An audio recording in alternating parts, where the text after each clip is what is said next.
আচলতে দোষী কোন, ল'ৰাটো নে ছোৱালীজনী?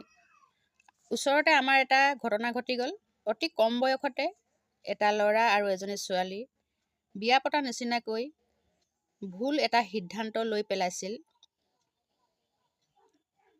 তাৰ বাবে জগৰীয়া কোন? মাক দেউতাক নে ঘৰৰ আন কোনোবা নে ল'ৰা ছোৱালীকেইটা?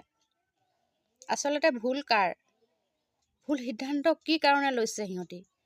আচলতে আমাৰ সমাজৰ উঠি অহা সৰু সৰু ল'ৰা ছোৱালীবোৰৰ হৈছে কি, ইমান কম বয়সতে এনেধৰণৰ ভুল সিদ্ধান্ত কিয় ল'ব লগা হৈছে? কিয় লয়?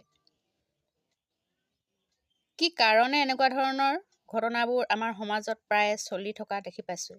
আমাৰ ওচৰে পাঁজৰে এনে ধৰণৰ ঘটনা চলি আছে, হৈ আছে। কি কাৰণে আচলতে?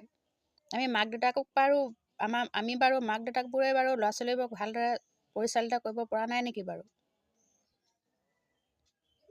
কি কাৰণে এনেধৰণৰ ঘটনাবোৰ সঘনে আমি শুনিবলৈ পাই আছোঁ?